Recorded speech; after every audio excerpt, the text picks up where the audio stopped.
Hello, and welcome to Set for Smash Moveset Concept, where we look at potential video game characters and how they would work in Super Smash Bros. And today is character number 4 of the Pokémon Scarlet and Violet Fighter Pass, and another fan favorite, Ceruledge. Ceruledge is known as the Fire Blades Pokémon and the pre-evolution of Charcadet, only capable of evolving if given the malicious armor. Ceruledge can cut into his enemies without any mercy, but let's see if those blades are both sharp and hot enough for Super Smash Bros. Fighters.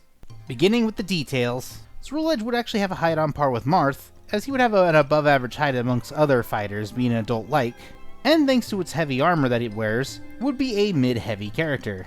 Even though he is slightly heavier than the average fighter, both his speed, defense, and jumping ability would be below average. Not to mention he also has a pretty average knockback power.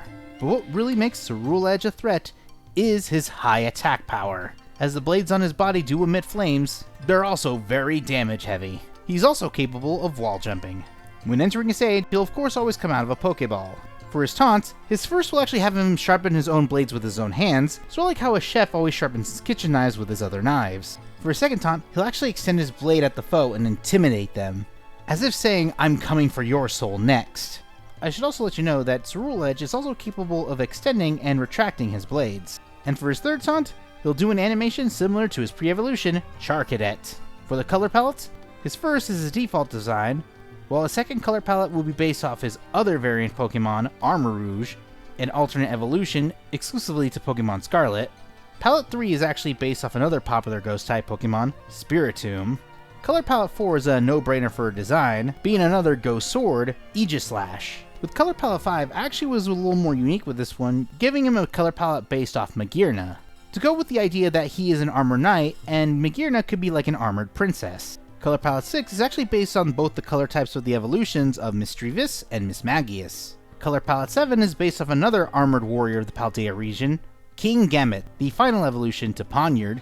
And Color Palette 8 is based off the legendary sword Pokemon, Zacian. For his victory animations, his first will have him slashing his hands around and then doing a victory pose. Victory animation number 2 will actually have him appearing from the darkness, as he does give off this mysterious edge to him. And for his final victory animation, you see only darkness, but only a flame of an eye, only to show that it's Ceruledge. Moving on to the standard attacks. Starting with his jab, it'll be a one-handed slash with a second hand slash, ending with a barrage of multiple slashes. For his dash attack, it'll be a two-handed leaping strike, working similarly to Link's animation, only he would be using both hands. For his side tilt, he'll do an animation based off his sword jab. For his up tilt, he'll do an upward diagonal slash. And for his down tilt, he'll do a hand chop. For his side smash, he'll do a two-handed swing with flame emitting from its power, being one of his attacks with heavy KO capabilities. His up smash will be an animation similar to Roy's. For his down smash, he'll do an animation similar to Mega Man, except he'll jam his blades into the ground and flames will erupt in between him. For his standard aerial, he'll do a circular spin that does massive combo damage. For his forward aerial, he'll do a 1-2-3 jab, and just like Sephiroth, if he actually uses this attack in front of a wall, his blade will actually stick to the wall. For his backward aerial, he'll do a one-handed slash, and then he'll strike again with his other hand with flame emitting from it, giving him high KO potential. For his up aerial, he'll do a head smack with a powerful flame emitting from, well, his head, and his down aerial would be a downward kick. For his grabbing animations, he'll grab characters and foes with his two hands, with the blades being pretty short, and he'll pummel foes with his knee. For his forward throw, he actually extends his blade and jabs right through the opponent, sending him flying. For his back throw, he'll spin them around and then kick him in the stomach, sending him flying. For his up throw, he'll throw his foes up in the air and then slash them with both hands. And for his down throw, he'll lay the opponent down and then cleave the opponent with his other hand. Moving on to the special attacks, starting with Ceruledge's standard special, and obviously his signature move, Bitter Blade. Working similarly to Mithra's standard special, Ceruledge will do a 3 sword-bladed strike at the opponents. The harder you charge it, the more powerful it'll become. And just like the move itself, if hitting an opponent, will actually recover damage for himself, with the ending animation having the highest amount of healing ability by 3%. The Kirby hat would be Ceruledge's helmet. For Ceruledge's side special, it's the fire-type move, Fire Spin. Ceruledge will actually swing his blade, making a small flaming tornado in front of him that'll go forward. If an opponent gets too near it, they'll be caught in a flinching cyclone of fire. This is a great move for trapping your opponents and even going in for the kill. Just know, Fire Spin will be considered a projectile and it can be deflected. For Ceruledge's up special, I decided to use a move that represented its ghost typing. And what better move to use than Phantom Force? When activating this move, Ceruledge will disappear in darkness.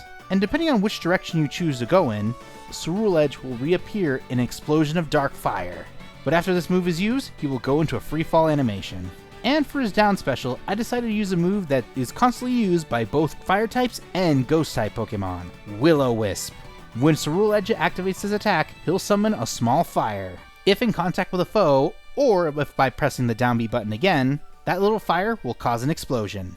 But it's a small little flame, so it won't do much damage. However, considering that Ceruledge is also a fire type with fire-based attacks, this could also be one of his most dangerous attacks if used wisely. Whether it be Mario's Fireball or even Ceruledge's own Fire Spin, if any fire gets in contact with Ceruledge's Will-O-Wisp, the flame will actually get bigger. It'll only get as big as the size of a crater barrel, but the explosion can be catastrophic. However, any explosive-based moves or items will cause it to go off prematurely. Will-O-Wisp is still technically a projectile, so characters like Villager can still pocket it, but immediately when they throw it, it'll automatically explode.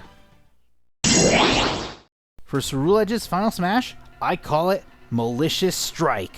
Working similarly to Marth and Lucina's final smash, if anyone gets in Ceruledge's eyesight, he'll dash right into them and strike back with its menacing blade.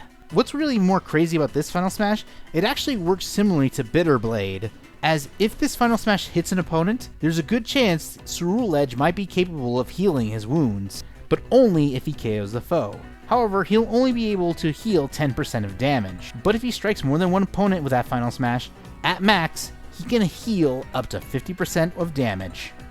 And with that, we have set for Smash Ceruledge, another fan favorite fighter, ready to slash and smash.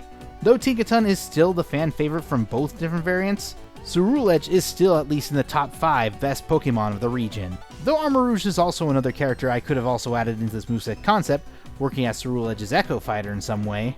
I'll go more into detail about that some other time. Thanks for watching. If you like what you saw, be sure to subscribe and hit the bell for notifications. I also do a variety of content on this channel as well, from reviews and analysis videos. And with that, we are down to our final fighter of the Scarlet and Violet Fighter Pass.